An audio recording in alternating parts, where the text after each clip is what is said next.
Let's get physical. It's Jordan here, back again with this week's update on all the physical releases coming to the Nintendo Switch the 3rd of November to the 7th. Crow Country is releasing this week, and this has me very interested and excited. It is a great love letter to survival horror classics of old, while adding a dose of modern indie about it. If I was a game developer, you can be sure I would concoct something like this myself, but I'm busy, lazy, and not rich enough to do it, so thank God these devs were here. I played the demo for this and I loved it, and I eagerly awaited a physical release. It took a short while, but now we're getting it physically on Switch and PlayStation 5 this week. And my executive producers, Super Ben Julio, Ghost Bune, and Michael Del Polito, have chosen this as their pick of the week. 20XX and 30XX is a nice little double pack. If you wanted Mega Man as a roguelike and also have co-op play, then look no further. These two have become quite indie darlings, never really in the limelight, but over the years have sold extremely well, and now they're finally getting a physical release. Maybe this is a bit late to the party, but for physical fiends such as ourselves, it is a good opportunity to own them properly now. And my executive producers Cartoon Soren and Dave Huswaite have chosen this as their pick of the week. And if you want this or any of the retail games in this video, please consider purchasing via the links in the description and pinned comment. That massively helps me out and this series to keep producing useful physical content for you guys. VGP are a really nice company with favorable prices in Canadian buckage and free worldwide shipping on orders over 75 Canadian dollars, which is like 54 American bucks. Plus, each week if you buy something via my link, you are put into a draw to have a chance of winning a $10 discount coupon. And this week's winner is John E. Congratulations, John. You should get an email from VGP in the coming days. If you don't, just let me know and I'll get it sorted. ANTONBLAST kinda looks like Pizza Tower in every single way. That came out recently and was published by the same company, Fangamer. I half expected to see both games being developed by the same people, but apparently not. I can't speak for the gameplay, but I actually like this art style a bit more. It's a bit more stylized, more like a 90s Nickelodeon cartoon, and reviews are extremely positive for it, almost as much as Pizza Tower.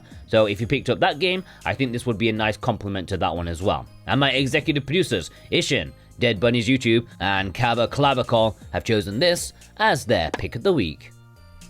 The House of the Dead 2 remake is releasing this week after being wise enough to delay itself from October's end of the month madness. Reviews for this during its digital release have been pretty ruthless, with many citing the uglification of the visuals, what with the mid-2000s yellow piss filter in full effect. There's poor programming and unwise controls. I find it difficult to believe you can mess up House of the Dead 2, but apparently Microids did. These remakes certainly have been hit and miss for them, which is a shame, but my executive producers, Radio to Rancid, Punky Dooster, and D's Nuts have chosen this as their pick of the week. Let's Sing 2026 is releasing this week. Apparently it comes bundled with 2 microphones. I didn't see any version that comes without them, and I guess that lets them bump up the price for some like $1 microphones in the box, but let's not be cynical, okay? Sing along to artists such as Ed Sheeran, Billie Eilish, and Rizzo. I always wondered what he got up to after the Muppets. If you're looking for something to liven up or potentially kill your Christmas party, this could be one to pick up. Hello Kitty and Friends Freeze Tag Party is releasing in North America this week. It seems the European release is lagging behind a bit. Not to worry though, since this looks like it's as basic as they come. It's Dead by Daylight but starring the Sanrio characters, probably fewer decapitations than you'd hope. If you're looking for a more innocent game of tag with your kids, it might be alright as a $5 download, but my executive producers, they're rebelling. Jeddah Crow, Azrath, and Surfacing for Air have chosen this as their pick of the week. Rick Henderson is releasing in North America this week. There's no European release since it's from VGNY, with various editions available, almost too many. This is an endless shmup that's made with replayability in mind. It's often compared to Steriden. In fact, it looks like a borderline copy, but Steriden is amazing, one of my favorite shmups, so it's nice something's heavily inspired by it. Reviews for this one are not as good, and digitally it's found for like half the price of Steriden, but still good on the whole, and it's available on PS5 as well. And my executive producers, the Nemo 6 and Nerdy Sean, have chosen this as their pick of the week. Starlight Legacy is releasing this week in both North America and Europe. This is a nice little indie game inspired by classic JRPGs, and it does look really good, like a step up from the usual RPG Maker type game, especially with some nice effects. The gameplay is supposed to be really solid, if a bit short, and the Zuma level dialogue may grate against old school JRPG fans, but that's just comments I've seen online. I've not played it myself, but it does look good, and I was hoping it would get a physical release, so my wish has come true. I always assumed it would be a Play Asia game, but no, Funbox nabbed it for retail, which is nice. And my executive producer Jake Vav has chosen this as his pick of the week. Hyrule Warriors Age of Imprisonment.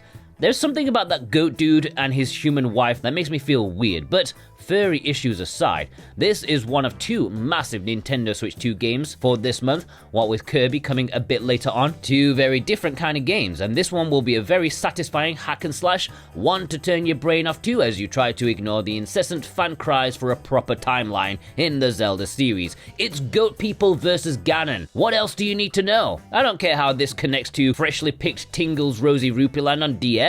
Sorry, there is a rant inside me that needs to come out, but I'm gonna leave it there. I do wonder what reviews are gonna be like for this, though, since, you know, this type of game tends not to do so well with critics. It's basically Dynasty Warriors, but with Zelda. But my executive producers, JCross7776, Lewis K, Joshua L, Josh Foot, Dane Wilkinson, Thorn Metal Luna, Alolo Jojo, Viz, God of Resin, and Sora Cat have chosen this as their pick of the week. Alright, the low print limited pre-orders. Promise Mascot Agency is available for pre-order right now at Lost in Cult. As always with these guys, this will be at retail in a standard edition, but exclusive to their website, lostincult.co.uk, they have a very special collector's edition called the Edition, which looks like it's excellently put together. The game itself is very, very highly regarded. It's from the same developers as Paradise Killer.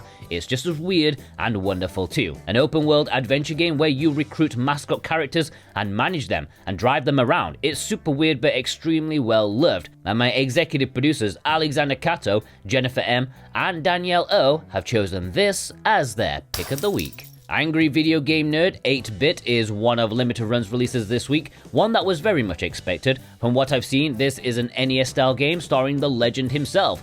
Quite a bit less ambitious than the previous AVGN games, but then again, it was made to work on an NES, so that makes sense. If you want an homage to the 8-bit era with some small nods to the nerd himself and the games he's covered, but in a Mega Man style gameplay, then it might be okay. You can pre-order this on Tuesday. And my executive producer Instacritic has chosen this as his pick of the week. East vs. Trails in the Sky Alternative Saga is limited run's other one this week, and this is a much bigger release. And it's a shame for me personally because I would have loved to have picked this up at retail. I'd really like to know how a brand new developer with no games to their name somehow convinced Falcom to let them port this random PSP game to modern systems. I admire it, but it confuses me. It seems almost too easy for them. The game itself is a simple, fun fighting game mashup of Falcom's two most famous JRPG franchises. You can pre-order it right now. And my executive producers, Adamantium, Kevin W, Precision Play, Cookie Kid, and Jimmy A. Guerrero have chosen this as their pick of the week. Alright, let's jump into the import section. As always, if you want to pre-order any of these, you can also do so via Play Asia and use my code Jordan2025 to get 5% off. Just click my link first, okay? ACA NEOGEO Selections Volume 7 and 8 are both releasing this week in Japan and Asia. Together, these two fine packages include 20 NEOGEO games with a lot of pick-up-and-play variety. Sure, there are a lot of fighters, but they also mix in shmups, puzzle games, beat-em-ups, platformers, run-and-guns, sports arcade titles. You're getting so many kinds of games in one package. Well, two packages. Are they all winners? No, but the fun is getting to try games that you otherwise wouldn't. These physical releases have been very popular imports, and 9 and 10 are due for next month. They play in English, and my executive producers Dave Horwath, Vay, Robotech, and Big Bruno have chosen this as their pick of the week. MACHI KORO with Everyone is the other import you may want to check out because despite PlayAsia not mentioning anything about languages, the Japanese eShop does say it has English. This is a board game video game based on a real board game. In fact, it's a mashup of 2 board games in one. However that works, I don't know, but if you want to collect the English releases, then, go ahead. It's really cheap, but the collector's edition comes with an actual, real, physical board game. And my executive producer Brent McLean has chosen this as his pick of the week. Japan is also getting Magical Craft Neko to Mahou no Dress, but it does not have English. Before we get into the community spotlight, if you're new here, or maybe you're not the kind to normally do so, please do subscribe, okay? The bigger this channel is, the more publishers will pay attention to the demand for physical media. Can I get to 40,000 before the end of next year? We'll have to see. I'll need your help on that. Alright, the community spotlight, just a quick one on this one, okay? My voice is really suffering, I have a bad cold, but I'm powering through. Philip K sent in this photo showing what they've been picking up recently, including the collector's edition of the Tetralogy pack. The standard edition, it keeps getting sold out and it's quite annoying.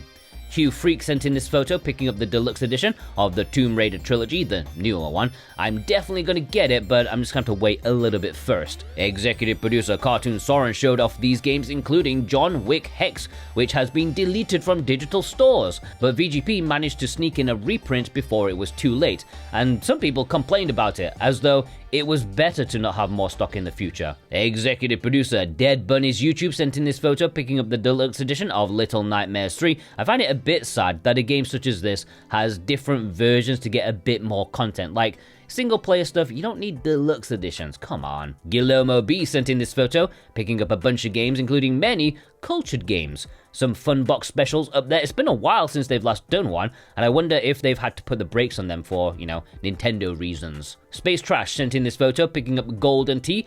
I've heard a lot of people saying they're enjoying the collection, but wish it had a special controller to go along with it. Joshua D sent in this photo, showing off some Dragon Quest games on the Switch, only missing a couple of releases, and it surprised me just how many Dragon Quest games there are on the Switch. Feels like they've snuck up on me. Red Rose Reaper sent in this photo, getting in a nice package, especially Muse Dash, the North American release. That cover art really pops off the box, and I think it's complete on card compared to the Japanese version. Sake Dup sent in this photo with the Japanese edition of Soldiers, which is apparently complete on cards compared to the Western one. It didn't get a massive patch, but it was an important one considering the game struggled at launch, so if you're going to buy Soldiers, you might as well buy the Japanese one. Mad Hawk 110 sent in this photo, and they told me that the Turok games are all complete on cart. No updates whatsoever, which is really nice news. Executive producer Kevin W sent in this photo with Atelier Resliana, which is a game I really liked. I didn't expect much when I went into it, just a standard Atelier experience, but I came out feeling like it might be one of my favorite in the series. Executive producer Lewis K sent in this photo, picking up Pizza Tower. Again, so many of this, the game really must have sold well, and I wonder if we'll see as many ANTONBLAST, because it's basically the same game. The One sent in this photo with the awesome looking Dragon Quest Double remake. I definitely think we're going to see a lot more Switch 1 editions than Switch 2 game keys. Superman 2K sent in this photo with a wealth of Tales games. Graces looks like the odd one out there with the lack of a full white background, but I think it looks much better as a result. Stands out a lot more.